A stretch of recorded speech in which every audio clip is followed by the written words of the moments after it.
আজকে বাংলাদেশ জাতীয়তাবাদী দলের প্রতিষ্ঠাবার্ষিকী। আমি প্রতিষ্ঠাবার্ষিকীকে শহীদ প্রেসিডেন্ট জিয়াউর রহমানকে স্মরণ করছি দেশনেত্রী বেগম খালেদা জিয়া, যার অত্যন্ত দৃঢ়তা এবং সাহসিকতার কারণে বাংলাদেশ আজকে ছাত্র জনতার গণবিপ্লবের মাধ্যমে একটি নতুন স্বাধীন মুক্ত দেশ আমরা পেয়েছি। এই স্বাধীন দেশকে আমাদের উন্নতির শিখরে নিয়ে যেতে হবে, যেটা হবে চূড়ান্ত একটা উন্নত দেশ হিসেবে আমরা যেভাবে এই দেশকে এগিয়ে নিয়ে যেতে পারি।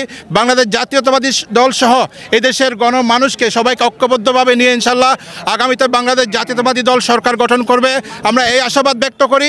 সরকার এই দেশের গণতন্ত্র সবসময় সুসংহত থাকবে, আমরা এই আশাবাদ ব্যক্ত করছি। আজকের এই যে সংগ্রাম আন্দোলনের মাধ্যমে ছাত্ররা একটা বিজয় অর্জন করলো এবং এই অর্জন করতে গিয়ে আমাদের দেশের ছাত্ররা অনেক শহীদ হয়েছেন।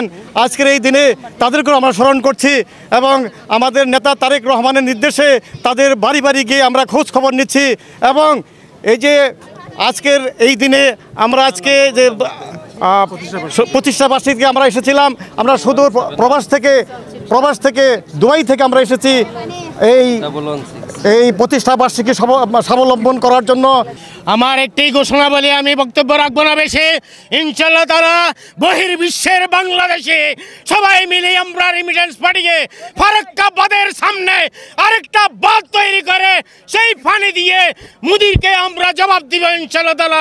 বাংলাদেশ জাতীয়তাবাদী দল সংযুক্ত আরব আমিরাতের পক্ষ থেকে আমি এই ঘোষণা করলাম, আমরা সারা বহির্বিশ্বের রেমিটেন্স দিয়েই ইনশাল্লাহ তারা আমরা ফারাক্কা বাঁধের বদলে আরেকটা বাঁধ করব। বাংলাদেশের সরকারের পয়সা লাগবে না, আমরা প্রবাসীরা সমস্ত পয়সা দিয়ে এই ফারাক্কার বাঁধের জবাব আরেকটা বাঁধ দিয়ে দেব ইনশাল্লাহ। আপনাদের সকলের দোয়া চাই প্রবাসীদের জন্য। ঐক্যবদ্ধ আমরা সবাই প্রবাসী রয়েছি এবং থাকবো, আগামীতে থাকবো, আসি ইনশাল্লাহ। আপনাদের দোয়া চাই। বাংলাদেশ জিন্দাবাদ। আপসহীন কোন নেত্রী আছে? সেই নেত্রী খালেদা জিয়া।